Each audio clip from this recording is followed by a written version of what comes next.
नमस्कार दोस्तों, आपका स्वागत है अपने YouTube चैनल PFP में। आज हम बात करने वाले हैं अतुल लिमिटेड के बारे में। इसके क्वार्टर 2 के रिजल्ट्स आ चुके हैं और बिजनेस हमें ट्रैक पर आता हुआ नजर आता है। तो क्या ये सही समय है बाइंग करने का या नहीं, कौन से लेवल्स और टारगेट्स हमें दिखाई दे सकते हैं, इन सभी चीज़ों के बारे में बात करेंगे। लेकिन उससे पहले अगर आपने चैनल को सब्सक्राइब नहीं किया है तो प्लीज़ सब्सक्राइब कीजिए और रेगुलर अपडेट्स पाने के लिए नोटिफिकेशन बेल को प्रेस कीजिए। साथ ही साथ टेलीग्राम चैनल को भी ज्वाइन कीजिए, जिसकी लिंक डिस्क्रिप्शन बॉक्स में दी गई है। हम देखने वाले हैं अतुल लिमिटेड के कॉन्सोलिडेटेड फाइनेंशियल रिजल्ट, जहां पर सारे फिगर्स रुपीज इन करोड़ में दिए गए हैं। तो सबसे पहले बात कर लेते हैं टोटल इनकम के बारे में। तो आप देख पाएंगे क्वार्टर 2 में जो टोटल इनकम हमें देखने को मिलती है वो है 1008 करोड़ के आसपास, जो कि पिछले क्वार्टर में 700 करोड़ के आसपास दिखाती थी। तो क्वार्टर ऑन क्वार्टर बेसिस पे परफॉर्मेंस सुधरता हुआ नजर आता है, जो कि ऑफकोर्स एक्सपेक्टेड भी था। अगर बात करें वाई परफॉर्मेंस के बारे में तो आप देख पाएंगे पिछले साल 2019 सितंबर में हमें 1066 करोड़ का टोटल इनकम देखने को मिला था। तो यहां पर गिरावट हमें देखने को मिल रही है वाई परफॉर्मेंस में, लेकिन काफी ज्यादा हद तक हमें रिकवरी देखने को मिली है, जो कि कंपनी के लिए ऑफ कोर्स एक अच्छी बात है। यहां पर प्रॉफिट बिफोर टैक्स के बारे में बात करें तो आप देख पाएंगे प्रॉफिट बिफोर टैक्स में 234 करोड़ का नेट प्रॉफिट करंट क्वार्टर में देखने को मिला है, जो कि of course quarter on quarter basis में तो अच्छा है। यहाँ पर हमें मुनाफा ऊपर जाता हुआ नजर आता है, लेकिन ईयर ऑन ईयर बेसिस में भी अच्छा मुनाफा हमें यहाँ पर ऊपर जाता हुआ नजर आता है। अब बात करें यहाँ पर इसके नेट प्रॉफिट के बारे में, तो जो प्रॉफिट फॉर द पीरियड दिखाई दे रहा है वो है 175 करोड़ का, जो कि क्वार्टर ऑन क्वार्टर बेसिस तो ऊपर जा रहा है, क्योंकि पिछले क्वार्टर में 117 करोड़ का नेट प्रॉफिट देखने को मिला था। लेकिन अगर बात करें इसके पिछले साल के बारे में तो आप देख पाएंगे 210 करोड़ का नेट प्रॉफिट हमें पिछले साल सितंबर 2019 के क्वार्टर में देखने को मिला था। इसके मुकाबले अच्छी खासी गिरावट वाई बेसिस पे हमें दिखाई दे रही है। अब उसका रीजन क्या है ये भी समझ लेते हैं। ये कंपनी को एनालाइज तो कर लें, और ये सीखने वाली बात भी है कि यहाँ पर जो टैक्स में हमें चेंजेस देखने को मिल रहे हैं। अब देख पाएंगे जो टैक्स एक्सपेंस का कॉलम हमें दिखाई देता है, करंट टैक्स की अगर बात करें तो फिलहाल 57.91 करोड़ का करंट टैक्स देखने को मिला है, जो कि पहले 39.12 दिखाई दिया था। तो यहाँ पर भी करंट टैक्स में हमें ऊपर जाता हुआ नंबर दिखाई देता है, जिससे ऑफकोर्स नेट प्रॉफिट में गिरावट देखने को मिलेगी। लेकिन इससे भी जो यहाँ बड़ा रीजन है जिसके कारण हमें नेट प्रॉफिट में गिरावट देखने को मिली है, तो ये जो कॉलम है वो है डेफर्ड टैक्स का। डेफर्ड टैक्स में आप देख पाएंगे कि सितंबर 2019 में 36.74 का डेफर्ड टैक्स देखने को मिला था।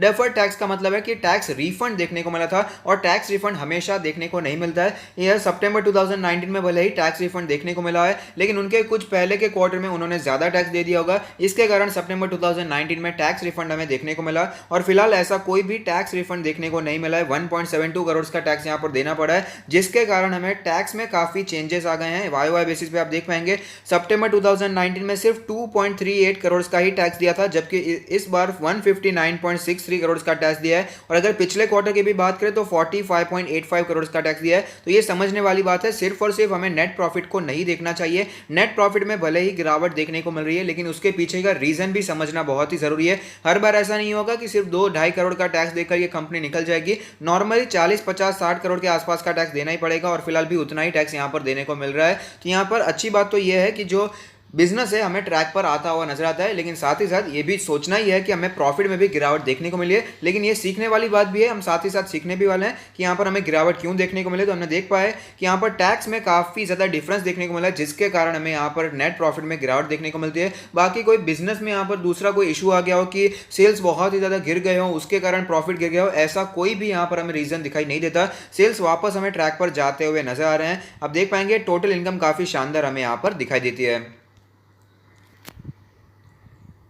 तो आप देख सकते हैं अतुल लिमिटेड एक मिड कैप कंपनी है, जिसका मार्केट कैप 18,000 करोड़ के आसपास का है। लास्ट ट्रेडेड प्राइस है 6,116 रुपीज, जो कि हमें 0.68% ऊपर दिखाई दिया है। रिटर्न्स के प्रोफाइल के बारे में बात करें तो 1 वीक में स्टॉक ने 1% के पॉजिटिव रिटर्न्स बनाकर दिए हैं। 1 मंथ में 2% स्टॉक नीचे दिखाई दिया है। 1 ईयर के बारे में बात करें तो 44% के धमाकेदार रिटर्न स्टॉक ने बनाकर दिए हैं। 5 ईयर्स लॉन्ग टर्म के बारे में बात करें तो भी शानदार रिटर्न्स दिखाई देते हैं। 283% के पॉजिटिव रिटर्न्स हमें दिखाई दे रहे हैं। की मैट्रिक्स के बारे में बात करें तो आप देख पाएंगे पीई रेशियो है 27.06, जबकि सेक्टर का पी रेशियो 23.11 दिखाई देता है। तो सेक्टर के मुकाबले यहाँ पर प्रीमियम वैल्यूएशन दिखाई दे रहा है। अगर बात करें इसके प्राइस टू बुक रेशियो के बारे में तो 5.66 का प्राइस टू बुक रेशियो दिखाई दे रहा है, जबकि सेक्टर का प्राइस टू बुक 2.08 दिखाई देता है। तो यहाँ पर प्राइस टू बुक रेशियो भी सेक्टर के मुकाबले प्रीमियम वैल्यूएशन पे है। डिविडेंड यील्ड के बारे में बात करें तो 0.45% की डिविडेंड यील्ड है, जबकि सेक्टर का डिविडेंड हमें 1.72% दिखाई देता है। तो सेक्टर के मुकाबले कम डिविडेंड दिला है, लेकिन इसका जो फंडामेंटल्स है काफी स्ट्रांग हमें दिखाई देता है। और जैसे कि आपको बताइए कंपनी का प्रोफाइल एक इंटीग्रेटेड केमिकल कंपनी है। Companies products and services include basic chemicals and other chemical products. यहां पर कंपनी के फाइनेंशियल ट्रेंड के बारे में बात करें तो आप देख पाएंगे लगातार फाइनेंशियल ट्रेंड हमें ऊपर जाता हुआ नजर आता है। रेवेन्यू 2017 में 2.89,000 करोड़ थी, जो कि बढ़कर 2020 में 4.17,000 करोड़ हो चुकी है। प्रॉफिट्स के बारे में बात करें तो ये भी लगातार बढ़ते जा रहे हैं। प्रॉफिट 2017 में 0.32,000 करोड़ था, जो कि बढ़कर 2020 में 0.66,000 करोड़ हो चुका है। आज के डिलीवरी परसेंटेज के बारे में बात करें तो आप देख पाएंगे 44.79% की डिलीवरी हमें दिखाई दे रही है, जो कि हम कह सकते हैं काफ़ी शानदार डिलीवरी हमें दिखाई दे रही है। अब चलते हैं चार्ट्स पर, वहां पर कैसी सिचुएशन बनी हुई है उसके बारे में भी बात कर लेते हैं। तो आप देख सकते हैं मार्केट क्रैश में स्टॉक 3000 के आसपास आया था, वहां पर सपोर्ट लेने के बाद अच्छी तेजी देखने को मिली है। 7000 के आसपास अपना ऑल टाइम हाई बनाया और उसके बाद यहां पर हमें गिरावट देखने को मिल रही है। काफ़ी दिनों से स्टॉक हमें वीक होता हुआ नजर आता है। आज के दिन भी अगर बात करें तो आप देख पाएंगे ओपनिंग हमें ऊपर होते हुए नजर आई थी, गैप अप ओपनिंग देखने को मिली, लेकिन स्टॉक सस्टेन नहीं हो पाया और वापस हमें यहाँ पर गिरावट देखने को मिली है। करंट सिचुएशन के बारे में बात करें तो फिलहाल स्टॉक अपने सारे मूविंग एवरेज के ऊपर ही ट्रेड करता हुआ नजर आता है।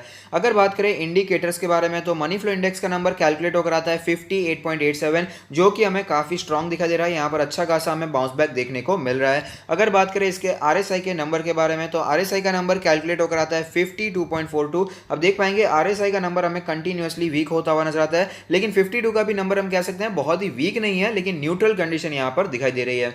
अगर बात करें एमएससीडी के बारे में तो आप देख पाएंगे एमएससीडी में जो क्रॉसओवर हमें दिखाई दे रहा है, फिलहाल तो काफी समय से यहां पर बियरिश क्रॉसओवर चल रहा है, लेकिन ऐसी संभावनाएं पूरी बनकर आती है कि यहां पर हमें बुलिश क्रॉसओवर का निर्माण होता हुआ नजर आ सकता है। बॉलिंजर बैंड के बारे में बात करें तो आप देख पाएंगे बॉलिंजर बैंड काफी स्क्वीज होता हुआ नजर आता है। लोअर बैंड और अपर बैंड में ज्यादा गैप यहां पर दिखाई नहीं दे रहा है। अपर बैंड का लेवल है 6176 का लेवल, मीडियन है 6014 का लेवल और लोअर बैंड है 5852 के आसपास का लेवल। अगर बात करें इसके पिवट पॉइंट्स के बारे में तो पिवट लेवल कैलकुलेट होकर आता है 6288 का लेवल, रेजिस्टेंस है 6843 का लेवल और सपोर्ट्स के बारे में बात करें तो जो पहला पिवट सपोर्ट दिखाई दे रहा है वो है 5557 के आसपास का लेवल और दूसरा पिवट सपोर्ट दिखाई देता है 5000 के लेवल के आसपास। अब चलते हैं इसके ऑल टाइम चार्ट पर, जहां पर एक कैंडल 1 मंथ को रिप्रेजेंट करेगी, जिससे हमें पता चलेगा कि स्टॉक ने कैसी मूवमेंट बना कर दी है। तो आप देख पाएंगे धमाकेदार स्टॉक रहा है, मल्टी बैगर रिटर्न से स्टॉक ने बना कर दिए हैं। जब भी इसमें हमें करेक्शन देखने को मिला तो यह सपोर्ट लेता है अपने 20 मंथ्स के ईएमए के आसपास। यहां पर आप देख पाएंगे 20 मंथ्स का EMA as a strong support हमें हमेशा प्ले करता हुआ नजर आता है और फिलहाल जो 20 मंथ्स का ईएमए है वो कैलकुलेट होकर आता है 4621 के आसपास का लेवल। मार्केट में जब क्रैश देखने को मिला तब बहुत ही गिरावट हुई थी, तो 50 मंथ्स के ईएमए के आसपास स्टॉक ने सपोर्ट लिया था और वो लेवल फिलहाल कैलकुलेट होकर आता है 3593 के आसपास का लेवल। अब बात करें यहां पर पोजीशंस के बारे में तो अगर आपने ऊपर पोजीशन बनाकर रखी है, लॉस में चल रहे हैं, स्टॉक अच्छा है, फंडामेंटल्स इसके अच्छे हैं, तो मेरा मानना है आप लॉन्ग टर्म के लिए इसे होल्ड कर सकते हैं। और अगर आपने नीचे पोजीशन बनाकर रखी है, प्रॉफिट में चल रहे हैं, लॉन्ग टर्म के लिए लिया है तो प्लीज इसमें कंटिन्यू होल्डिंग की जा सकती है। लेकिन अगर आपने शॉर्ट टर्म के लिए लिया है तो यहां पर प्रॉफिट बुकिंग भी कोई बुरी चीज मुझे यहां पर दिखाई नहीं देती है। शॉर्ट टर्म के लिए लिया है तो इसमें प्रॉफिट बुकिंग मुझे बिल्कुल भी बुरा दिखाई नहीं दे रहा है। अब बात करें फ्रेश बाय के बारे में तो ऑफकोर्स बहुत ही अच्छा स्टॉक है, इसे अपने पोर्टफोलियो में ऐड किया जा सकता है। और साथ ही साथ अगर आप अपना पोर्टफोलियो हमसे रिव्यू करवाना चाहते हैं तो उसका लिंक भी हमने डिस्क्रिप्शन बॉक्स में दे दिया है। तो यहां पर सपोर्ट्स के बारे में बात करें उससे पहले जो तेजी हमें देखने को मिल रही है उसके पीछे का रीजन आप सभी को पता है। चाइना से प्रोडक्शन हमें शिफ्ट होता हुआ नजर आ रहा है, जिसके कारण chemical industry, pharma industry, India की बात कर रहा हूं, वहां पर काफी तेजी यहां पर हमें देखने को मिली है। तो अतुल लिमिटेड भी ऑफकोर्स केमिकल सेक्टर का स्टॉक है, तो इसी के कारण काफी तेजी यहां पर देखने को मिल रही है।